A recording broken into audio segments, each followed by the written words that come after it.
Remember when we put our eggs underneath Carol?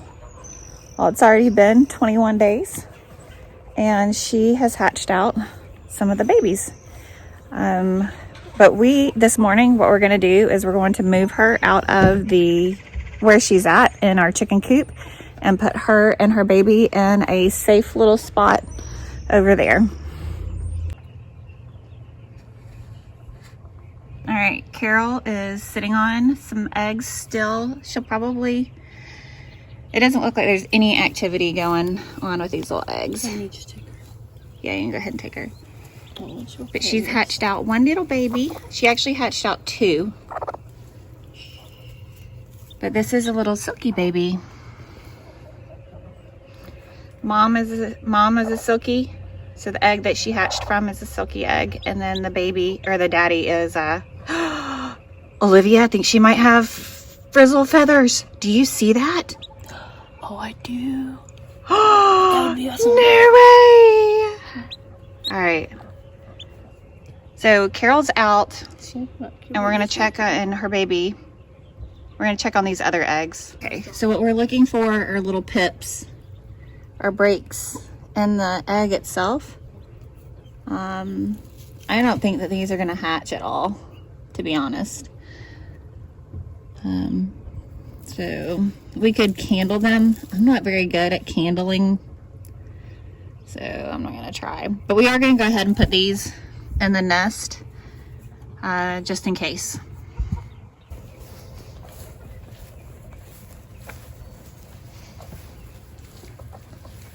I need you to open the door. Oh.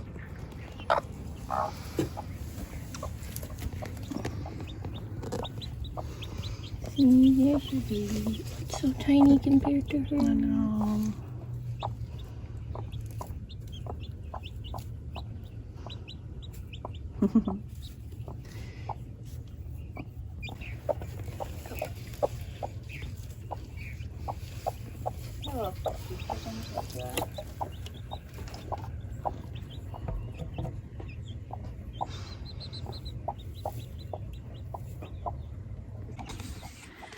Silkies make really good moms. The silkie breed itself is really good at foraging. I love them. They're not high egg producers, but they're really good at foraging. And I enjoy keeping them around just because they're good moms mostly. And they're really good at teaching their babies how to forage for food. They're very protective of their young and very gentle for the most part. We have had a couple of silkies that have been a little bit more aggressive, but not anything compared to some of the other hens. But Carol will sit in here and she'll try to probably hatch out the rest of these. There she goes. Hold on. So she's building her nest right now. So she's decided where her nest is going to be, and she started pulling eggs underneath her, and she called her little baby to go underneath her. Wish I'd gotten that on camera because it's really cool to watch when she calls her baby to come underneath her for warmth. She knows how she knows how to regulate her baby's temperature. So we did have another one hatch out. If you follow me on Instagram, you'll see like the really cool looking one that we had hatch out. But she was, because you don't really know, and it was probably a rooster, to be honest, because it was cool looking. It passed away. We could tell that it wasn't as strong as as all the other chickens that we've had hatch out.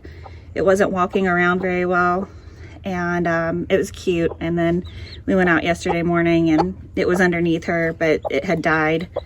So and it's sad, but such is life.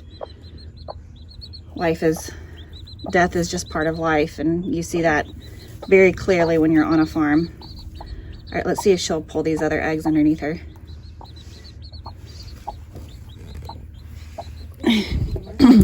Well, yeah, I mean, that was my hand. The reason we didn't move Carol into this little chicken tractor before is because sometimes when you move a chicken when they're hatching, it will end, or when they're hatching out eggs, it will kind of end their broodiness and they'll abandon the nest. We did try to move her one night over here with her eggs and she totally flipped out, and we figured it wasn't really worth it. A mother chicken is generally really good about protecting her young, and the first couple of days of a chicken's life, they don't really need much of anything. And so we felt confident that, I mean, we're here all day long, so we felt confident that we could leave her in the main coop on her eggs, and those eggs be able to hatch out if they were going to hatch out, and that she could protect her chickens, her little chicks, from the other chickens if the case arised. But it's been a couple of days, and so we've decided now to move her. I'll show you what we did do, because chickens kept trying to kick her out so they could lay eggs in that nesting box, because apparently I don't have enough. So if you have chickens, you know that they all want to lay in the same nesting box. They say you want to have at least one nesting box per 3 hens. You really don't need that at all, because they're all going to want to lay in one box. Maybe it's 1 nesting box per 10 hens. I don't know. It's been a really long time since I've read up on that. But what I have found in my experience is they all want to lay on one box, or lay in one box. I have 6 nesting boxes, and they have created their own also inside the coop, which I'm not totally thrilled about, but I think the ducks did it. So Carol was in this box right here, and once her baby started hatching, we wanted to keep her protected. So we lined this area right here with cardboard to keep the other chickens from kicking her out of the nest so they could lay eggs here. But she's got plenty of room. Once this is closed down, I mean, she can get over here and whatnot, but we put some water there for her and some food there for her. But we can go in now and remove that, and then the chickens can resume their fighting over this one box. Typically, a chicken, if an egg is not viable, they'll kick it out of the nest. So, and then they won't sit on it anymore. And she'll probably sit on these eggs for about another day or 2. And if they do not hatch, then she's done and she'll abandon the nest. So we'll see. Only time will tell. But she's doing pretty good. This will keep her and her baby safe, this little area. We will have to block off some spaces. You can see some spaces over there where the baby could escape. So we're gonna let her sit here with her own food and water, and they're fully protected from the rest of the flock. All right, she's sitting on all the eggs. And you can see, she's gonna show you. Oh, she's not really. She's like, don't touch me. And here's Lydia again, pretending to be a productive chicken. She is coming in here and sitting in the nesting box and not laying an egg. She's just pretending.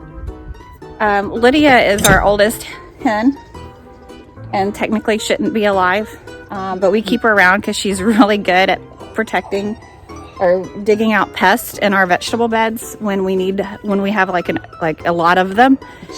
Yeah, and so, but she totally pretends to be a chicken, and we know what color her eggs are. They're this pinkish brownish color, so we know when she's laying eggs, she can't fool us. And we have not collected one of those in a very long time. So she's just pretending to be a productive chicken.